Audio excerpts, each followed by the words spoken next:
Hallelujah.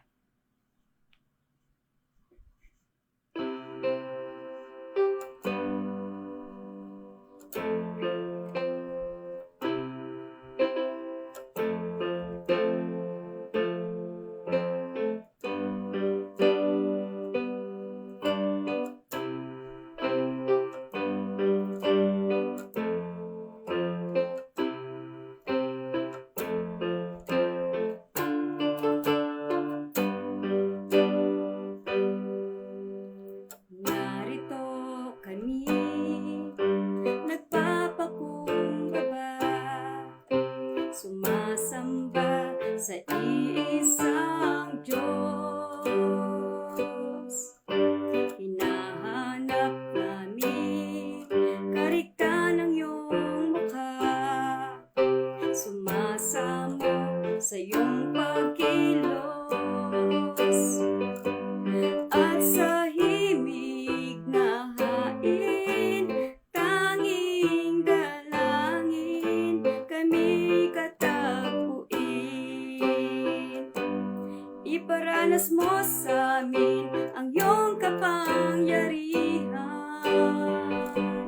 Ipamalas mo sa amin ang iyong kalwalhatian, hanggang ang aming kaluluwa'y mapuspos ng lubusan, at sa aming kalagitnaan ay bumaba ang kalangitan. Dakilang iyong ngalan.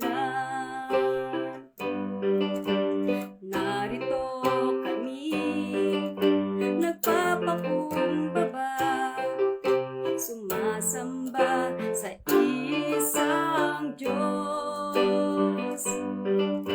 Hinahanap naming karikta ng iyong mukha, sumasamo sa iyong pagkilos. At sa himig na hain, tanging dalangin, kami katagpuin. Iparanas mo sa amin ang iyong kapangyarihan. Ipamalas mo sa amin ang iyong kalwalhatian, hanggang ang aming kaluluwa'y mapuspos ng lubusan, at sa aming kalagitnaan ay bumaba ang kalangitan. Dakilang iyong ngalan. Dakilang iyong ngalan. Dakila ang iyong ngalan.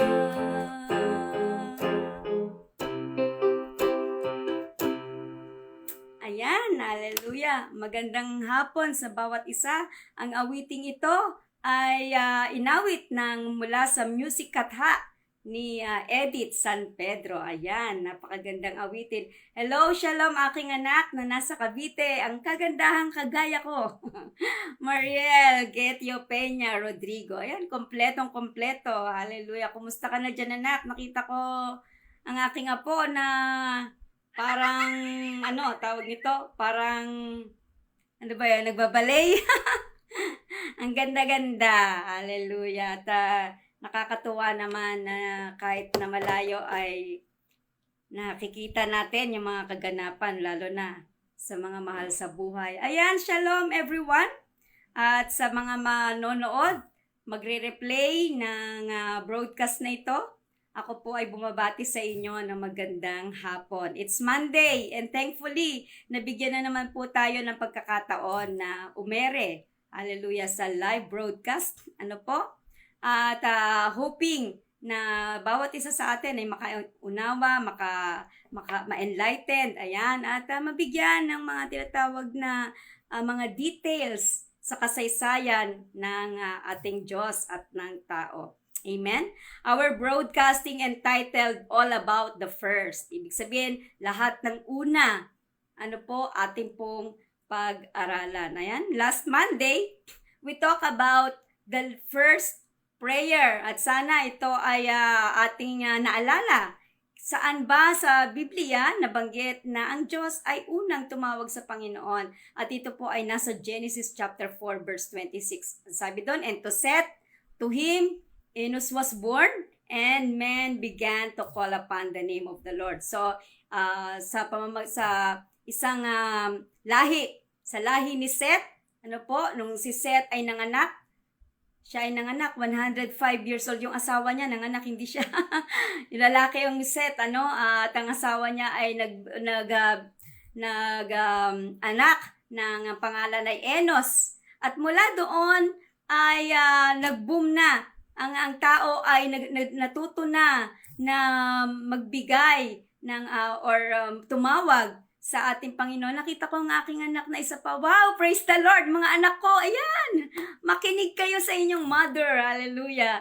And share this video. Ayan, so the first prayer was recorded Genesis 4:26. At ngayon naman, ang ating broadcasting, ang topic natin ngayon is the first preacher. Ayan, sige, mag-jot down nga kayo. Sino sa tingin nyo ang unang nangaral sa kasaysayan? Hallelujah! Amen?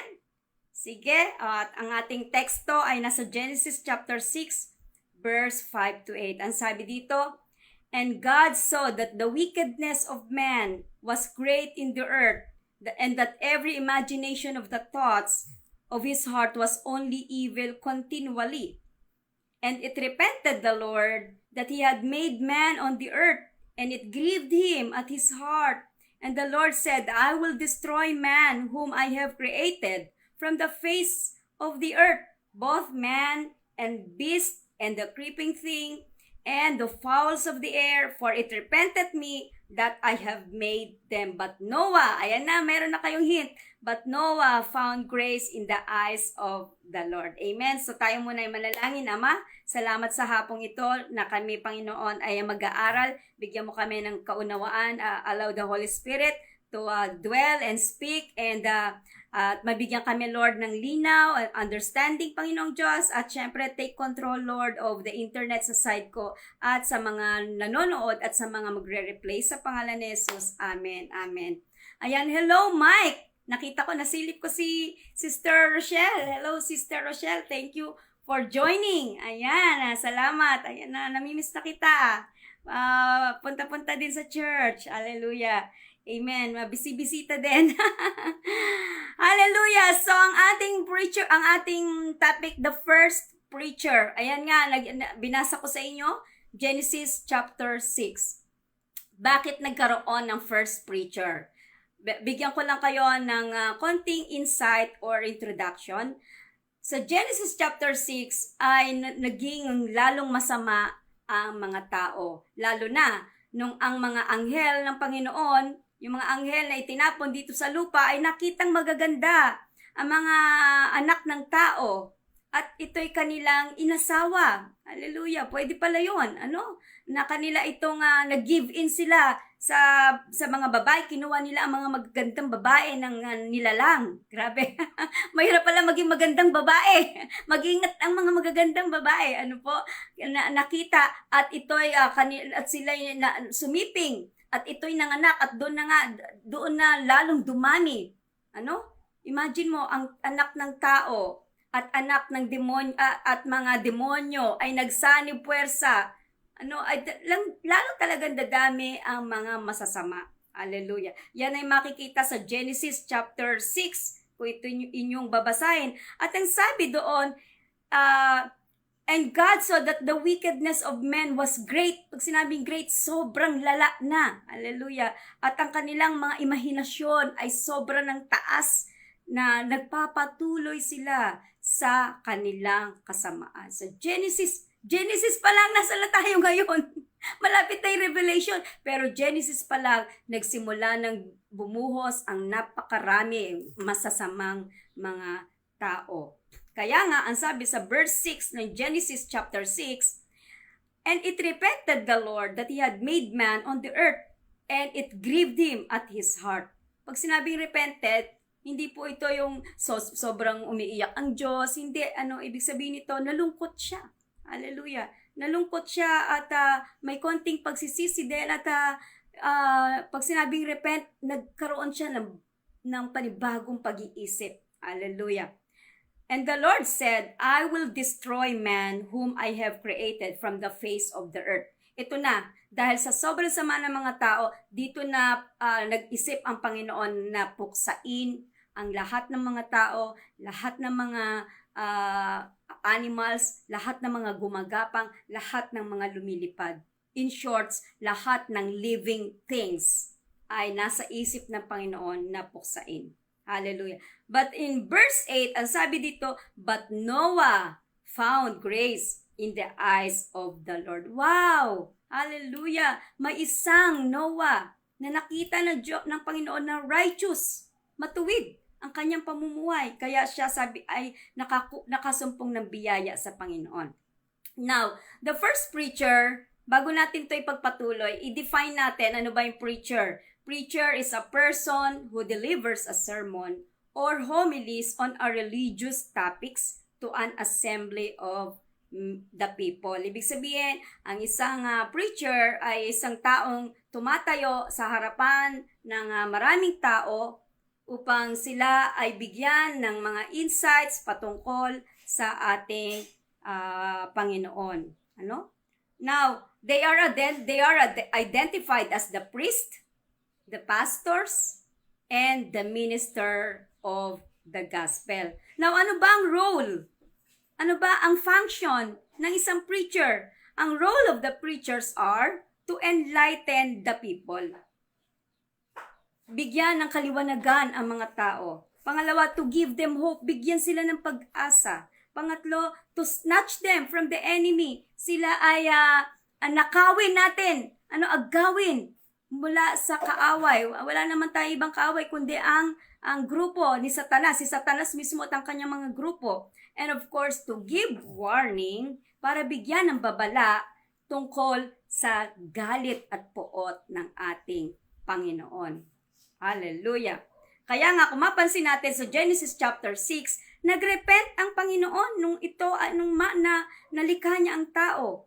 Bakit? Dahil na nga, mas pinili ng mga tao, they choose to be wicked and evil in their thoughts and in their deeds. Mas pinili nilang gumawa ng masama, mag-isip ng masama, kaysa gumawa ng mabuti. And so, God decides.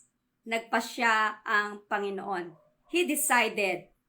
Remember, the word repent is not yung sorrowful ka. Sobrang iyak na tayo. Ayoko na nitong pagkakasala, no? Para yun yung sinasabi nilang repentance, yung iyak ka lang ng iyak, sorry ka ng sorry sa nagawa mo, and then pagkatapos mong umiyak, balik ka lang din naman sa ginagawa mo, wala namang nabago.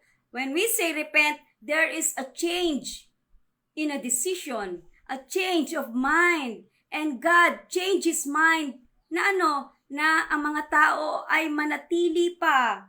Yung grupo ng mga taong ito na masasama ay manatili pa sa daigdig.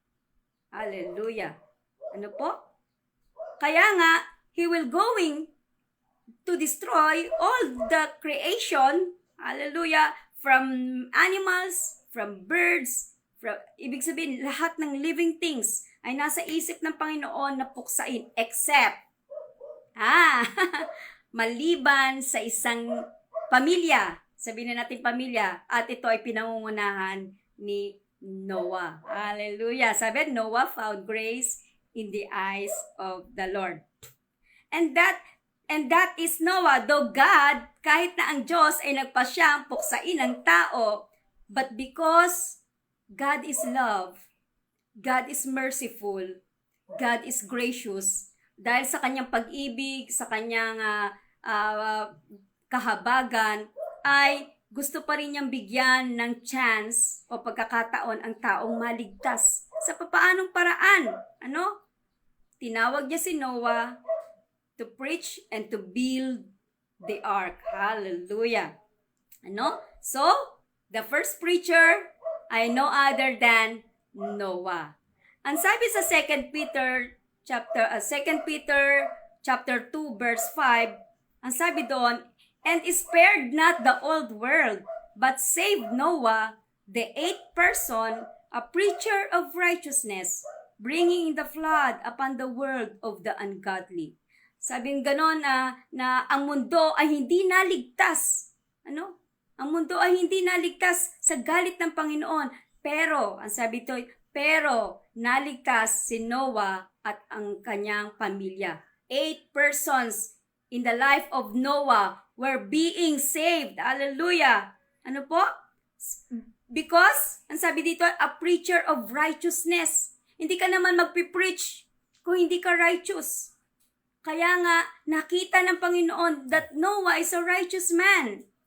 Ano po? Kaya ito ay kanyang pinili to bring the good news, bringing in the flood upon the world of the ungodly. 1 Peter chapter 3 verse 20, ang sabi dito, which sometime were disobedient. Sino yung mga disobedient na yun? Yung mga tao sa panahon ni Noah. When once the long suffering of God waited in the days of Noah. Si God, punong-puno siya ng long suffering. Hallelujah. Diba? Ang bunga ng Espiritu ay love, at ang love na yan ay may byproduct na long suffering. Kung meron tayong Holy Spirit inside of us, ay meron tayong long suffering. Bakit meron tayo nun? Sapagkat galing yan sa Ama. Hallelujah! Kaya kung may long suffering at may pagtitiis ka sa iyong buhay ngayon, sa mga nanonood ngayon, kapag ikaw ay nagsasuffer, nagsasakripisyo ka, yan ay galing sa Ama. Sapagkat siya din ay nagsakripisyo, naghintay ng pagkatagal-tagal. Hallelujah! Na ang tao ay magkaroon pa ng chance na yakapin, hallelujah, ang katwiran kaysa sa kasamaan. Subalit hindi ganon ang naganap. Ano po? While the ark was a preparing, wherein few, that is, 8 souls were saved by water. Sa 1 Peter 3:20, 8 souls lang. And that is the family of Noah. Hallelujah. Amen? Noah is the first preacher to preach the wrath of God, but delivered the good news. Ayan. Sabi ko nga sa inyo, ang preacher ay nagbibigay ng pag-asa at the same time, nagbibigay ng babala. Now, ano ba yung babala ng panahon na yon? Ang babala ng panahon na yon is the coming flood will be a great disaster in the face of the earth. Ano po? At ano naman yung good news? The good news is, Noah was commanded to build the big ark. Hallelujah! And it is the vessel of salvation. So kung merong bad news, hallelujah, or the danger, merong babala ang Panginoon, pero meron din namang may good news din naman, may pag-asa. You have 2 options. What is your options? Magpadala ka, ialaw mo ang wrath ng Panginoon, ang galit ng Panginoon, or piliin mong maligtas at pumasok ka sa ark of salvation. Subalit, ano ang ginawa ng mga tao kay Noah? What did the people do to the first preacher, who is Noah? They mocked him. They did not listen. They just give in to what they were doing. Anong ginawa nila? Hinamak nila si Noah. Pinagtawanan nila si Noah. Hindi sila naniwala. Hindi sila nakinig. At sa halip, nag-give in lang sila. Nagpatuloy lang sila sa kanilang ginagawa. Pagpapakasama. Hallelujah. He preached 120 years. Ganun katindi, kapatid. Ganun katindi yung long suffering ni Lord. Ngayon no? 45 years old pa lang, namamatay na yung tao. Bakit? Inaani yung kasamaan. Hindi na nahihintay yung 120 years. Pero dito, nagbigay si Lord ng 120 years. The span of His long suffering. Hallelujah. Just to save the people. Until one day, the rain comes. And only 8 persons the family of Noah who were saved on the day of God's wrath. Hindi yung daga, wrath. W-R-A-T-H. Ibig sabihin, yung puot. Hindi lang ito basta galit. Puot ng ating Panginoon. Ano po? Dumating ang baha at 8 lang ang naligtas. Sino lang yon? Si Noah, ang kanyang asawa at ang kanyang 3 anak at ang kanyang 3 mga manugang. Amen? Now, ark is a type of church. Today, the preachers preach about. Yung ark ngayon, yan ngayon yung type of the church now is the type of the ark before. Ano po? Yung ark ni Noah, hallelujah, sa panahon natin ngayon, ito na po yung tinatawag na church. Bakit po? Sapagkat yung church ngayon ang nagiging simbolo na ang mga tao ay maliwanagan, ang mga tao ay maligtas mula sa galit ng ating Panginoon. Tandaan natin mga kapatid na ang Old Testament ay shadow of the coming New Testament. Kung sa Old Testament ay may ark, sa New Testament ay merong church. Ano sabi ng Panginoon? Upon this rock I will build my church. Ang ark na ginawa ni Noah, tandaan natin, saan nakatungtong? Nakatungtong din siya sa malaking bato na nasa mountain. Ano po? Nasa ark, nasa bato. Doon siya ginawa. Itinungtong ang ark na yan. Hallelujah. Sa matatag at malaking bato. At na walang iba kundi ang ating Panginoong Hesukristo. The preachers today preach about the coming wrath of God. Ang mga Noah ngayon, ang mga preachers ngayon, the same like Noah is preaching about the wrath of God. Hallelujah. Pero hindi ng tubig, kundi ng lake of fire. Revelation chapter 21 verse 8, ang sabi dito, but the fearful and unbelieving, sa mga duwag at sa mga hindi nananampalataya, and the abominable, sa mga masasama, and murderers, sa mga pumapatay, warmongers, sorcerers, mga manggagawa ito, mga mangkukulam, idolaters, mga mapagsamba ng Diyos-Diyosan, ano po? And all liars, and even, yung pinaka-sinasabi nating, madalas nating gawin, na hindi natin namamalayan. Ano po? Minsan unintentional, parang nagkabiglaan, kailangan magsinungaling. Even liars, hallelujah, shall have their part in the lake which burneth with fire and brimstone, which is the second death. Kung noon ang galit ng puot, ang galit ng Diyos o ang puot ng Diyos ay inihanda niya sa pamamagitan ng dilubyo ng baha. Mas matindi ngayon mga kapatid, sapagkat ang galit ng Panginoon ay kanyang inihahanda sa isang dagat-dagatang apoy. Matthew chapter 24 verse 37 to 39. Ang sabi dito, but as the days of Noah were, so shall also the coming of the Son of Man be. For as in the days that were before the flood, they were eating and drinking, marrying and giving in marriage until the day that Noah entered into the ark, and knew not until the flood came and took them all away, so shall also the coming of the Son of Man be. Ang nangyari kay Noah nung unang panahon na yon ay nagbabala ang Panginoon na ang pagdating ng ating Panginoong Hesukristo ay katulad din ng panahon ni Noah. Ang mga tao sobrang busy. Kain lang sila ng kain, vlog lang ng vlog, punta dito mag-vlog, mukbang ng mukbang. Ayan, nangyayari na ba mga kapatid? Inuman dito, inuman doon, ano? At binablog pa yung pag-iinom. Meron pa ako nakitang habang nagiinom, nagbablog na biglang inatake, mga ganon. Ano po? At nagpapakasal. Ibig sabihin, wala silang panahon upang paghandaan nakakagulat or nakakatakot.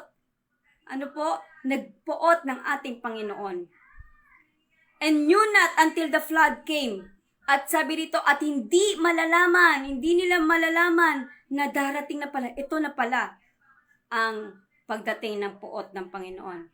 Mga kapatid, it will be tragedy.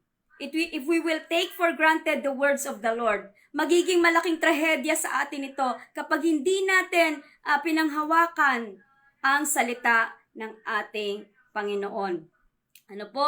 Sapagkat na ating na-observe na ngayon, mas lalo na tayong nalalapit sa katotohanan ng ating Panginoong Hesukristo ay malapit nang dumating.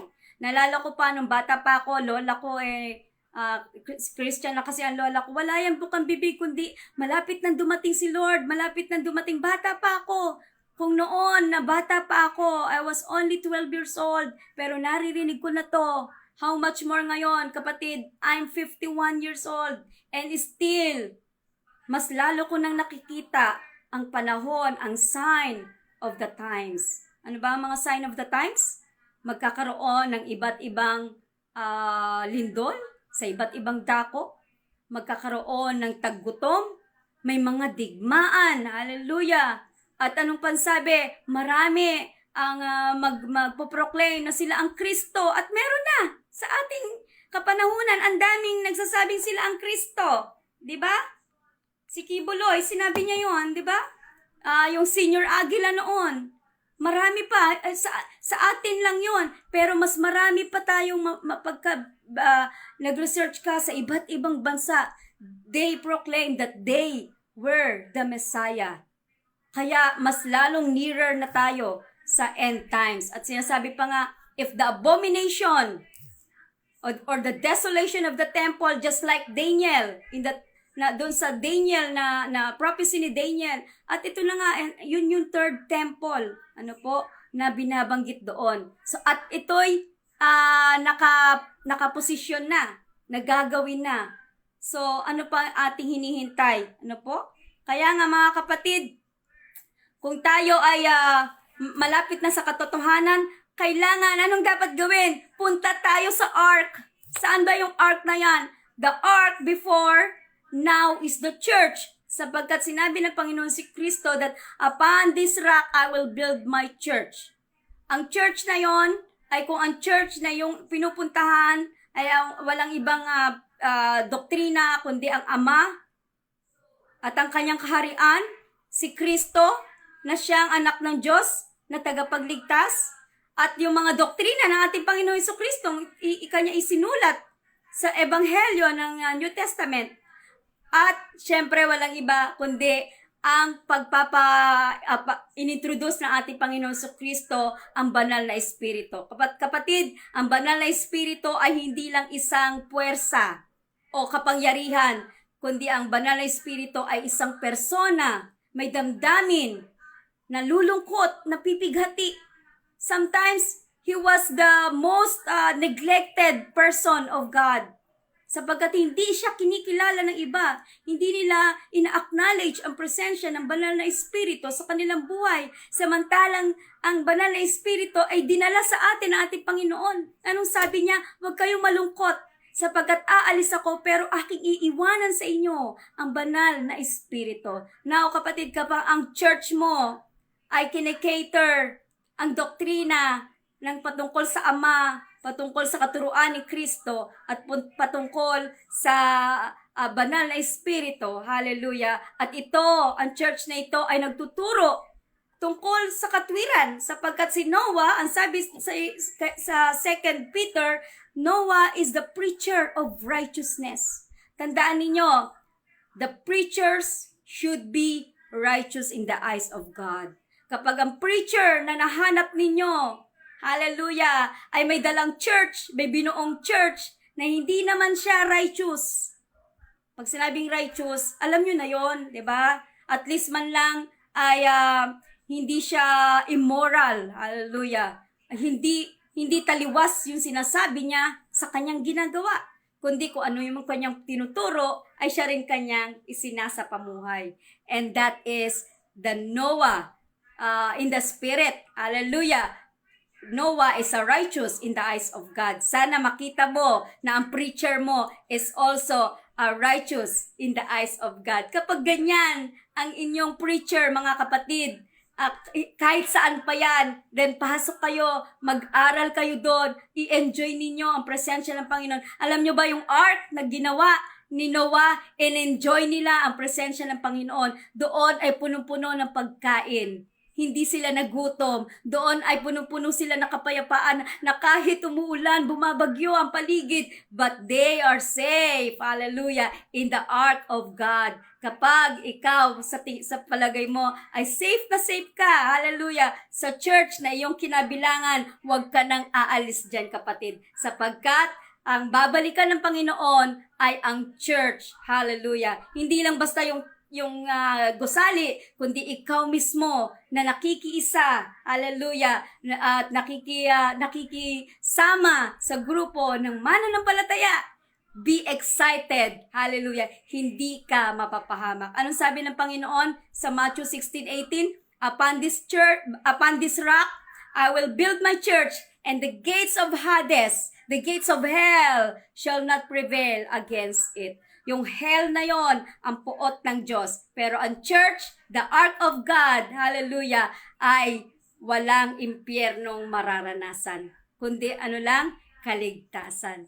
Kaya mga kapatid, nawa ay tayo po ay sama-sama na makinig sa preacher natin. Huwag tayong tumulad sa panahon ni Noah na ang mga tao ay hindi nakinig, hallelujah, bagkus sila ay nagpatuloy sa kanilang kasamaan, kaya sila po ay sinaraduhan ng Panginoon na kahit anong iyak nila, kahit anong kanilang tawag, di ba sabi sa isang kanta na si Noah ay gumawa ng arko, ang mga tao, Noe, pasakayin mo kami, nalulunod kami. Ang sagot ni Noe, ang pinto'y sarado na. Amen? Wag po natin hayaan na ang Diyos ay saraduhan ka ng pagkakataon. Hindi ka man mabuhay sa panahon ng pagbabalik ni Kristo, pero paano kung ang buhay mo ay kinuha na niya? Nauna ka nang nawala sa mundong ito bago pa dumating ang Kristo. Amen? So, mga kapatid, salamat. Nawa kayo ay na-bless. So, ang ating first preacher, walang iba kundi si Noah. Amen? At alam nyo ba na even Jesus Christ is also, siya po ay nangaral din. At kaya tayong na mga disipulo ni Kristo, tinatawag ka rin niya kapatid upang maging Noah. Amen? Hallelujah. God bless you mga kapatid. Nawa kayo po ay na-bless na sa hapong ito. At nawa patuloy niyo po akong samahan sa mga live broadcast ko. At nawa matandaan po ninyo ang mga naituro para po sa darating na panahon, ay maging ito ay ma-stored sa ating mga puso. Salamat po. God bless you. Thank you. Thank you, Sister Rochelle. Thank you, anak, Mariel. Sa aking husband, Pastor Oriel. Sister Trixia, thank you for joining. God bless you. Magkita-kita tayo mamaya, Sister Trixie. Ayan, may Bible study. Ayan. Hallelujah. Salamat po. At shalom. This is Pastora Marichil Eve Elehorde, the first preacher, Noah. Amen.